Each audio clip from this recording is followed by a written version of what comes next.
بسم الله الرحمن الرحيم. قال شيخ الإسلام محمد بن عبد الوهاب بن سليمان بن علي رحمه الله تعالى.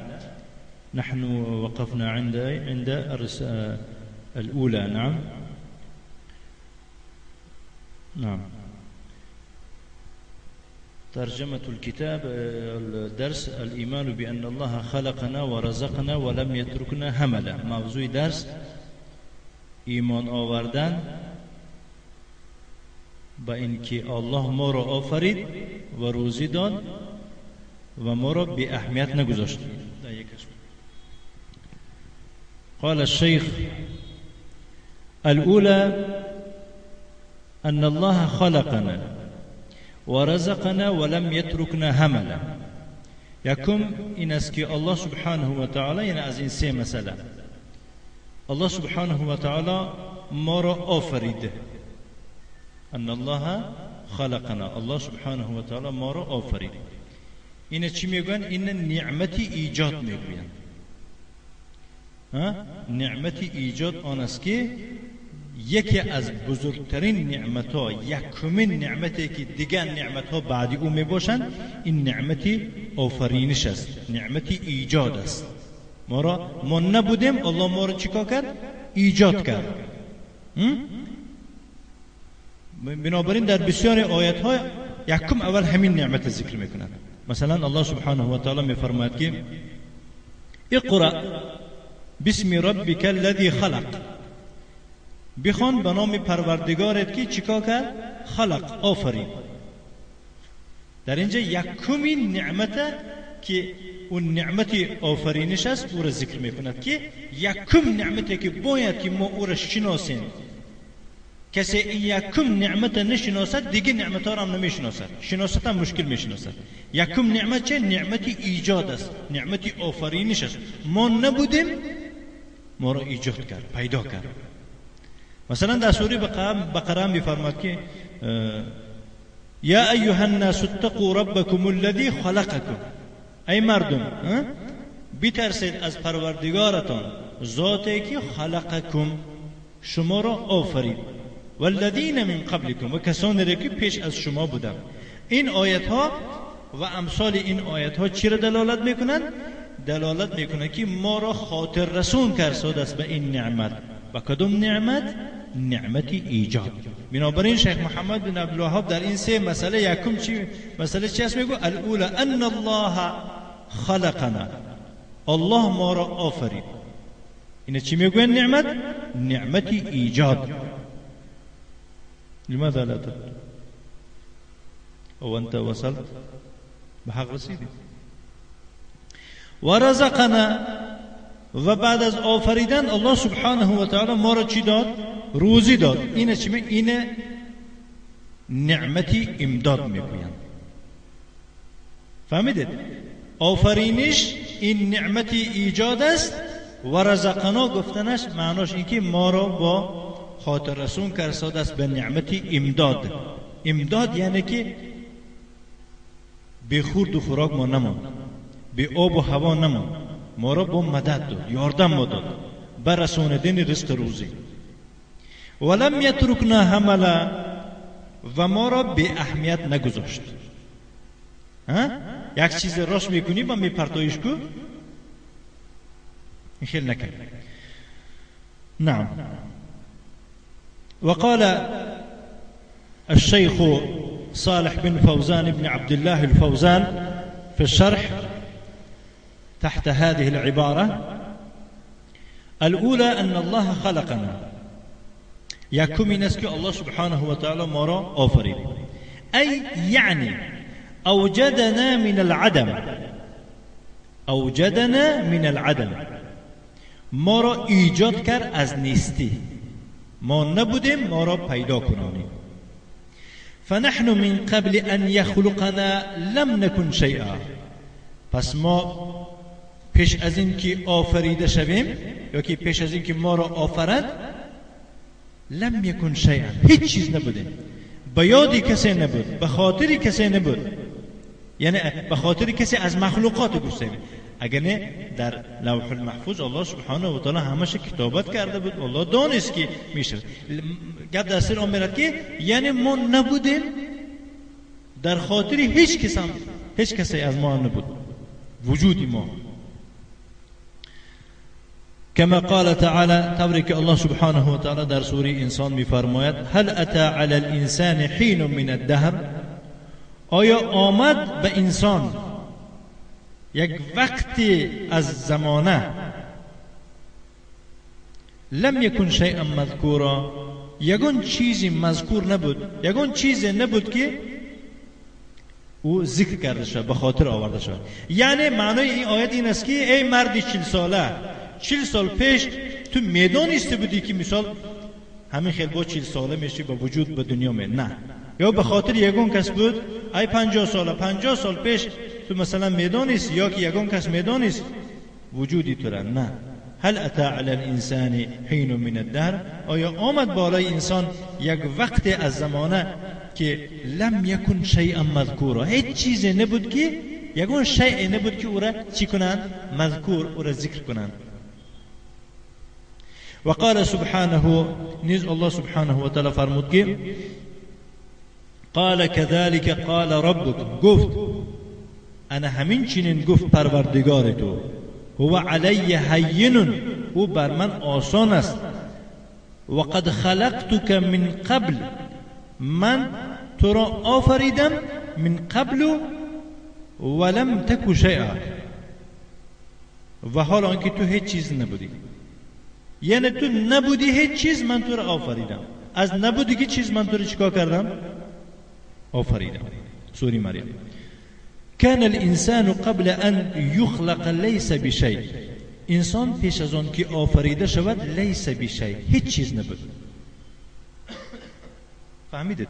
انسان پیش از آن که آفریده شود لم یکن ای لیس بشیء، یعنی یگان چیز نبود. والذی اوجده و خلقه هو الله عز وجل، و آن ذاتی که او را ایجاد کرد و آفرید هو الله عز وجل، وی الله عز وجل است. قال الله تعالى، الله تعالى فرمود ام خلقوا من غیر شیء ام هم الخالقون، آیا ایشان را از هیچ چیز آفریده شده است یا که ایشان خودشان خالق هستند؟ گفته سوال میتید. فهمیدید؟ ام خلقوا من غیر شیء، آیا آفریده شدند از هیچ چیز یا که اونها آفرنده هستند؟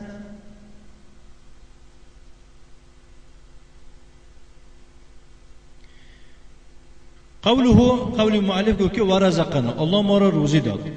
روزی دادن چی گفتیم؟ این نعمت امداد است.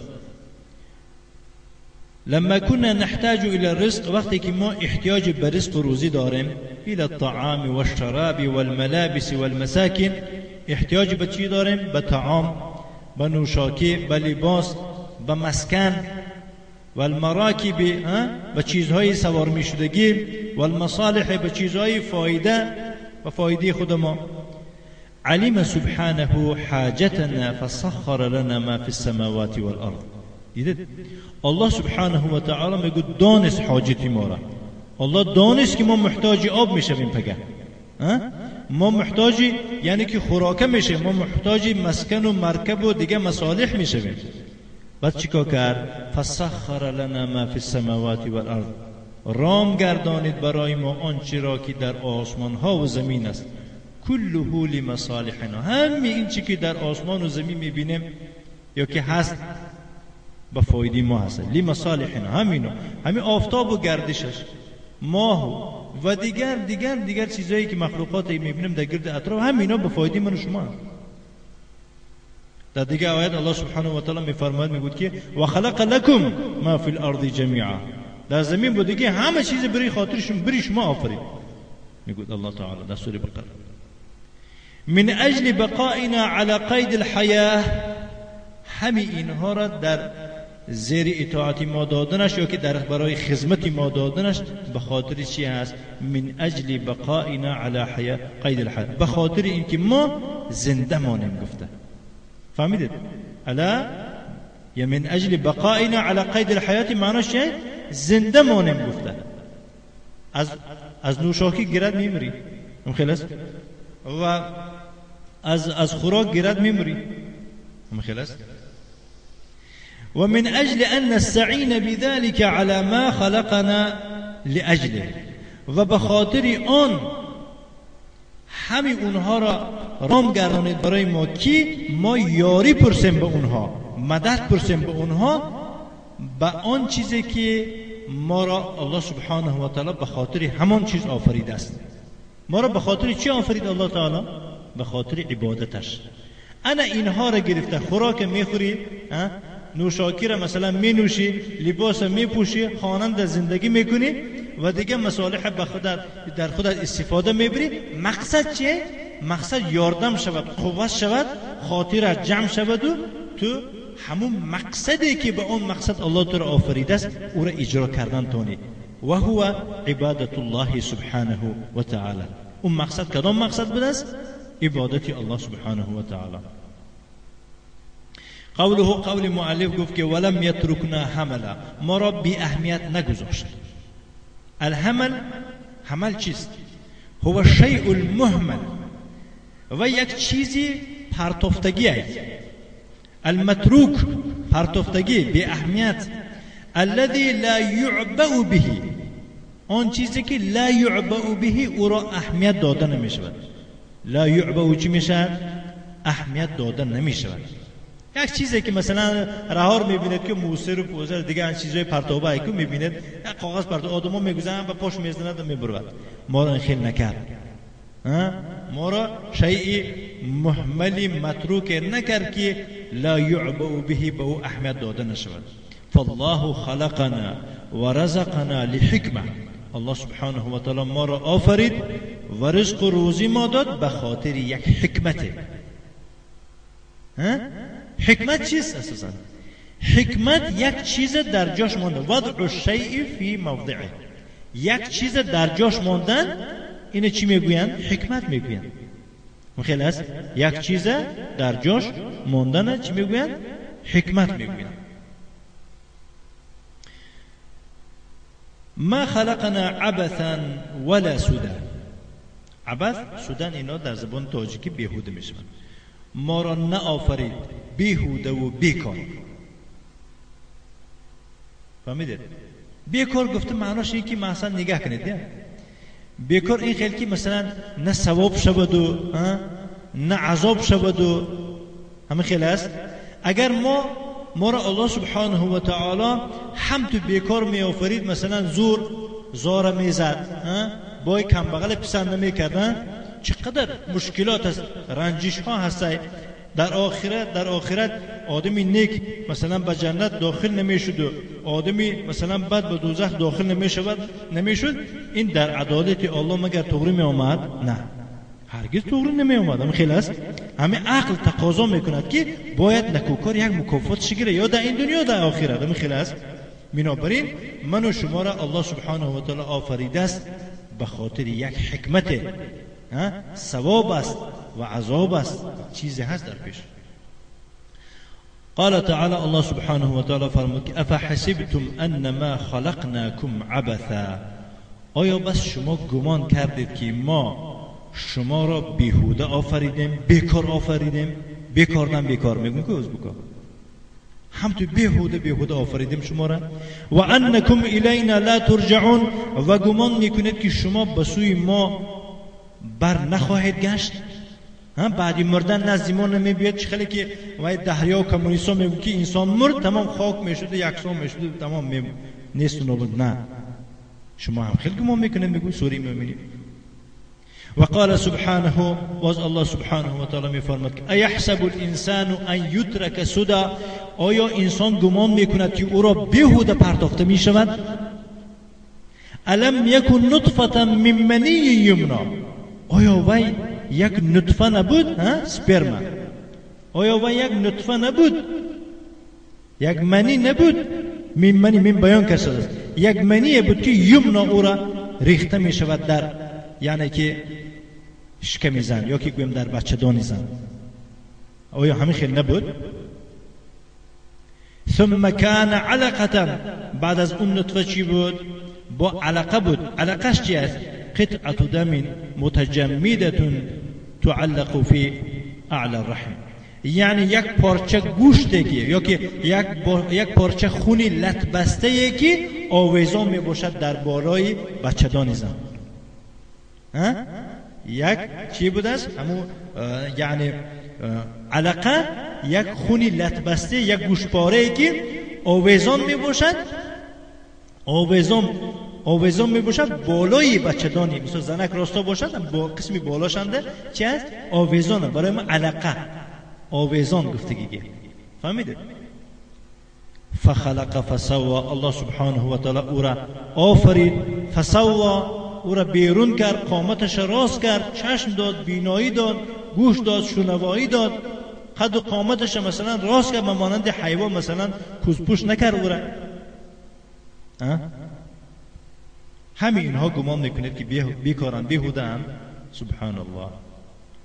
وقال در دیگه موضوع فرموده است که وما خلقنا السماء والارض وما بینهما باطلا، ما آسمان و زمین را و آنچه که در میان این دوست باطل و دروغی نآفریدیم. یعنی این زمین و آسمان، آنچه که در بین این زمین و آسمان است از مخلوقات، اینا دروغ نیستند، هم تو دروغ و بیهوده نیستن. میگوید الله سبحانه و تعالی ذلك ظن الذين كفروا، این گمانی کافران است که میگویند که اینا هم تو بیهوده از خودشان پیدا شدند و با خودشان نیست و نابود میشن. ذلك ظن الذين كفروا، این گمانی کسانی هستند که ناباورند، کافرند.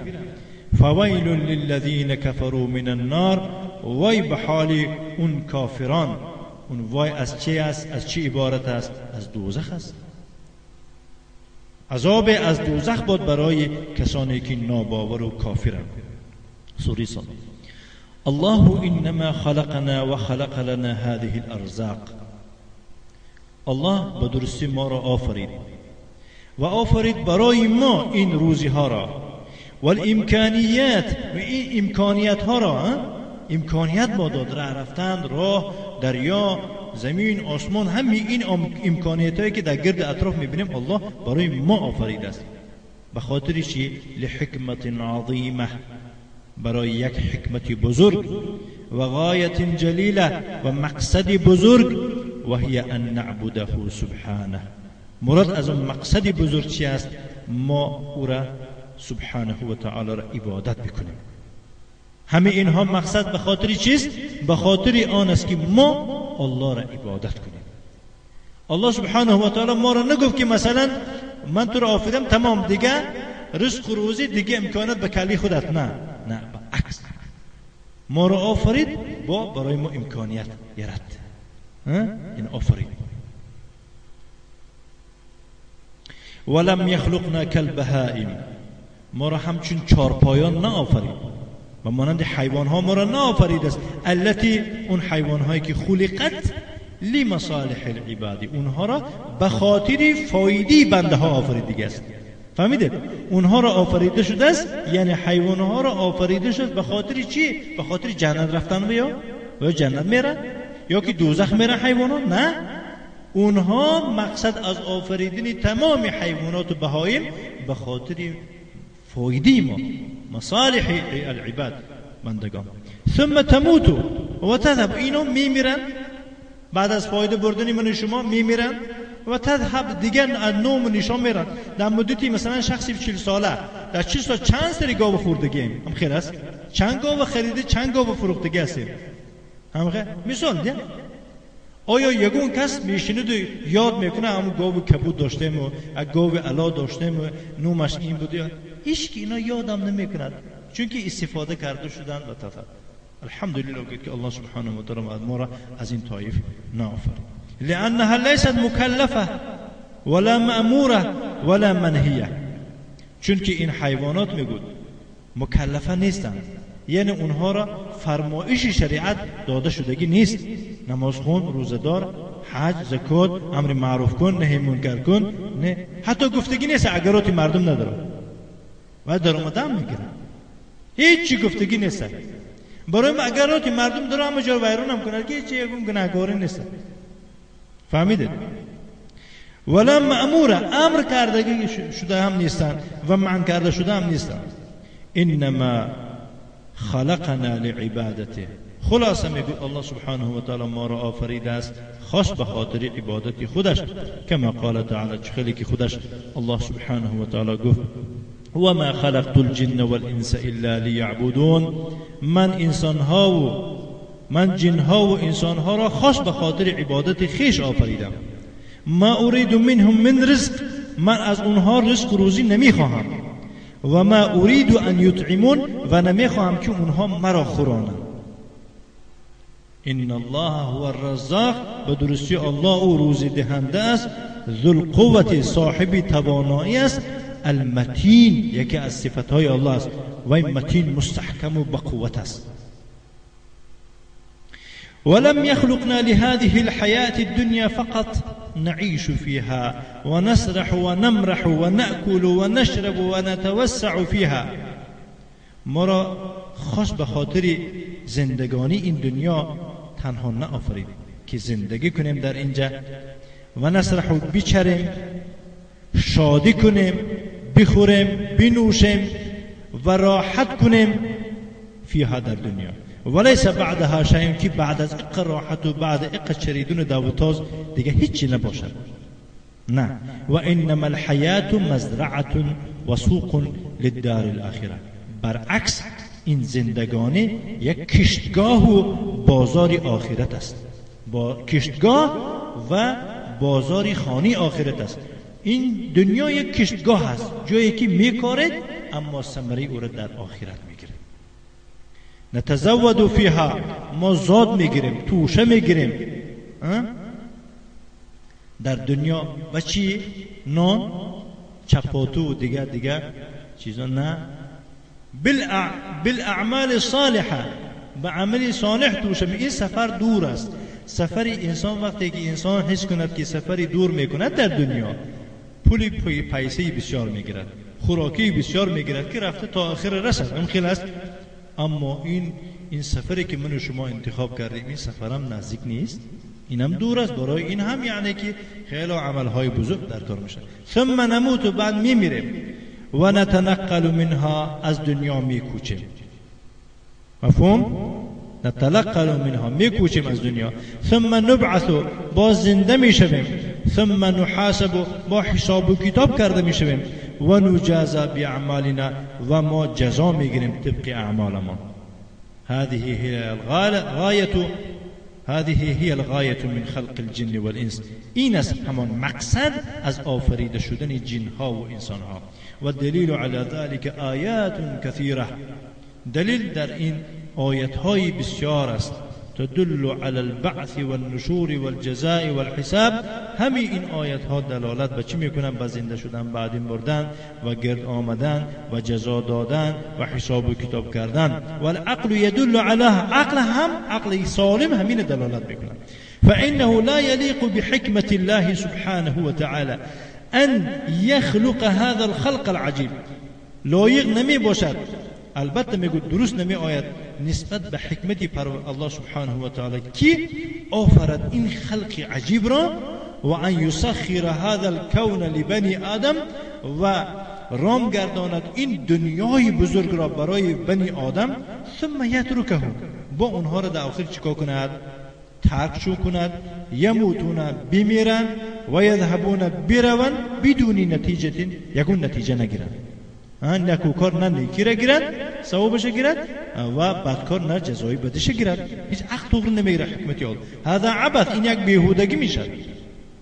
فلا بد ان تظهر نتائج هذه الاعمال في الدار الاخره، باید که نمایان شود نتیجه این اعمال در خانه آخرت. باید که این اعمال در خانه آخرت چی باشند؟ نمایان باشند. نکوکار باید نیکش گیرد، بدکار باید که بدش. ولهذا قد يكون من الناس من يفني عمره في عبادة الله، برای خاطر این است بعضا از مردم کسی می باشد که یفنی عمرش تمام می شود در عبادت الله و فی طاعته، در طاعت الله عمرش تمام. 80 سال عمر بیند، 80 سال از کودکی سر کرده تا پیرانسالی تا مردنش در عبادت الله هست. و هو فی فقر و فی حاجت، اما او حال اقتصادیاتش میبینه در کمبغلی، در محتاجی است. و قد یکون مظلوما، بعضا مظلوم هم میشود، مضغوط هم میشد. مضغوط یعنی او را به تنگ آوردگی هستند. و مضیقا علیه، او را این زیق بزیق و به تنگی آوردگی. ولا ینال شیئا من جزاء عمله فی هذه الدنیا، از پاداش عملش، از ثواب عملش در دنیا یگون چیز نمیگیرد. فهمیدید؟ همین خیلی انسانایی هست که میخواد در عبادت و طاعت پروردگار عمرش فانی شده است، اما دنیا یگون پیسه ندارد، هیچ چیز ندارد. بسیار کسان هستن که من میگو طعنه میزنن که این فلان مقدار نماز و روزه طاعت عبادت که چی دارد؟ خونه ندارد که میگو، طعنه میزنن که پول ندارد که، مثلا ماشین ندارد که، و حیات است گفته طعنه. و علی العکس، عکس هم شدنش ممکن. یکون من الناس، از مردم کسی می باشد که کافرون، کافر است، نعوذ بالله. ملحد، ناباور است. شریر، بد است. یسرح و یمرح، میچرد در دنیا، شادی میکند فی هذه الحیاه، در این زندگانی دنیا. و یتنعم، نعمت دار میشود، در درون نعمت غوطه میزند. و یعطى ما یشتهی، دلش میکشیدگی چیز به او داده میشود. و یرتکب ما حرم الله، حرام کرده های الله را چنگ میزند. و یظلم العباد، مردم ظلم میکند. و یعتدی علیهم، تجاوزکاری میکند در حق مردم. و یأکل اموالهم، مالاشون میخورد. و یقتل بغیر حق، بنا حق مردم میکشد. و یتسلط و یتجبر، یعنی که راهبری میکند، زوری میکند، هجوم میکند، یتجبر، ظلم میکند. ثم یموت، در آخر میمیرد. علی حاله، انا همین حالش، یعنی کافر باشه به کافری، ظالم باشه به ظلمش میمیرد. ما اصابه شیء من العقوبه، از عقوبت یگون چیز او را نمیرسد، یعنی در پاش خار نمیزند. طوری که میگویند آلفته تاز یک بار میمیرد، با وجود همه قدر ظلم و ستم کردنش، مردم آزاری کردنش، با میبیند که در آخر چیه؟ در پاش همین خیلی انسان هست که با در پاش خار نزده، دردی سر نشده، یک مرتبه در عمرش بیمارخانه، حتی یگان دندانش نریخته، از دنیا میرد. هم خیلی است. هستن انسانی که در عمرش بیمارخانه نرفته، هستن انسانی که تا مردنش یگان دندانش نفتیده، سبحان الله، لیکن ظالم. اکنون میگوید، سوال میته شیخ، هل يليق بعدل الله سبحانه وحكمته أن يترك هذا المطيع بدون جزاء؟ آیا طوری میگیرد، آیا لایق میشود به عدالت الله سبحانه و تعالی و به حکمتش که ترک کند، پرت آید این مطیع را، اطاعت کننده را، بی مکافات؟ و ان یترک هذا الکافر بدون مجازات، این کافر بی جزا پرتافتنش طوری میگیرد. هذا لا يليق بعدله سبحانه، این به عدالت الله طوری نمیگیرد. ولذلك جعل دارا اخرى، برای خاطر همین است که دیگر خانه را الله تعالی چیکار کرده است؟ دیگر خانه را قرار داده است. یجازى فیها المحسن باحسانه، در اون خانه نکوکار را طبق نیکیش، یعنی که پاداش میدهد. و المسیء باساءته، بدکار را طبق بدیش جزا میدهد. فتظهر فیها ثمرات الاعمال، خلاصه در اون دار آخرت یعنی نتیجه و ثمره اعمال چی می شود؟ ظاهر و نمایان می شود. گرچند که در این دنیا یعنی که نمایان نشود، بگذار در این دنیا نمایان هم نشود که در آخرت نمایان خواهد شد. فالدنیا دار عمل، دنیا برای چه؟ دنیا خانه عمل است. و اما الاخرة فهي دار جزاء، اما آخرت باشد وای خانه، یعنی که معاش گیریه. در این دنیا کار میکنی، در آخرت معاش میگیری. اما جنه و اما نار، یا جنت میگیری یا کی دوزخ. الله سبحانه و تعالی یعنی که به جنت نصیب دار ما کند و از دوزخ نگه ما داشته باشه. ولم یترکنا هملا، خلاصه الله ما را بی اهمیت نگذاشته. کما یظن الملاحده و الدهریون، طوری که ملحدها و بی خدایان نعوذ بالله و دهریها و کمونیستا گمان میکنند. الله تعالی فرمود که وقالوا ما هي، در شأن کفر، و قالوا ما هي الا حیاتنا الدنیا، گفتن این هیچ چیز نیست این زندگی مگر همین زندگی دنیای امروزی ما هست. نموت و نحیا، در همین دنیا میمیریم و در همین دنیا زنده میشویم میگفتن. یعنی که تولد شدگی زنده شد، مردگی مرد. فهمیدید؟ و ما یهلکنا الا در ما را نمیمیراند، همین زمان و همین طبیعت ما را میمیراند میگویند. فهمیدید؟ و ما لهم بذلك من علم، برای اونها نسبت این سخنشون یگون علم نیست. این علم نیست، این جاهلیه، این کوریه، یگون دلیل حجت ندارند. این هم الا یظنون، اینها تنها گمان میکنند. فهمیدید؟ این مقالهشون مقاله چه گمانه. هذه مقالة الملاحده، این سخنی، این مقاله که ملحد های است که لا یؤمنون بالبعث و النشور، این ایمانی به بعث و به نشور ندارند، ایمان ندارند به زنده شدن بعد مردن و به گرد آمدن از قبر برخیستن، ایمان ندارند. وقد انکر الله عز وجل عليهم فقال، بتحقیق الله سبحانه و تعالی علیهم اونها انکار کرده، گفت افنجعل المسلمین کالمجرمین، آیا ما مسلمان ها را همچون گناهکاران قرار میدهیم؟ یعنی که مسلمان است و کافر همین اینها را، مثلا مسلمان ها را همچون مثلا مجرمان همه خیل قرار میدهیم، میمونیم به حال خود؟ سوال میتونم ما لکم کیف تحکمون، شما را چی شده، چی خیلی شما حکم میکنید که این مسلمان است و این کافر است و من مسلمان میتیم کافر را چیزی که تیم؟ نه، هیچ ممکن نیست که ما رتبه و مرتبه مسلمان همانند رتبه و مثال گیریم پاداش کافر در روز قیامت نگاه، یا که مسلمان به نظر نگاه کنیم چنانه که به اون نظر نگاه میکنیم کافر. نه، میگو اگر همین خیلی شما حکم داشته باشه دیگر ما لکم کیف تحکمون، شما را چی شده؟ شما چه خیلی حکم قرار میبرید؟ یک حکم است که در عقل تو نمیگیرد. و قال تعالی، الله تعالی گفت که ام حسب الذين اجترحوا السيئات ان نجعلهم كالذين آمنوا وعملوا الصالحات سواء محياهم ومماتهم ساء ما يحكمون. ام حسب الذين اجترحوا السيئات، آیا گمان کردند کسانی که عملی بد کردن، اجترحوا سیئات، عملی بد کردن،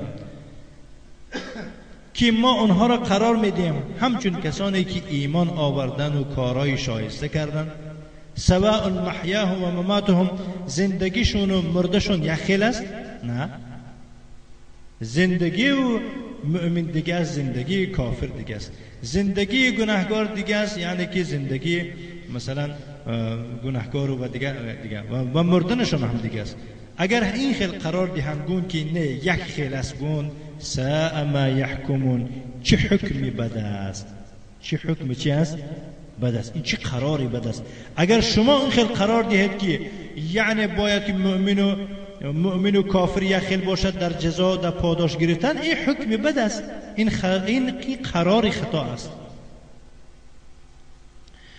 و در دیگر موضوع فرمود الله سبحانه و تعالی و قال تعالی ام نجعل الذين آمنوا وعملوا الصالحات كالمفسدين في الارض، آیا ما قرار میدهیم، یعنی جا میدهیم کسانی را که ایمان آوردن و کارهای شایسته کردن همچون فسادکاران در روی زمین؟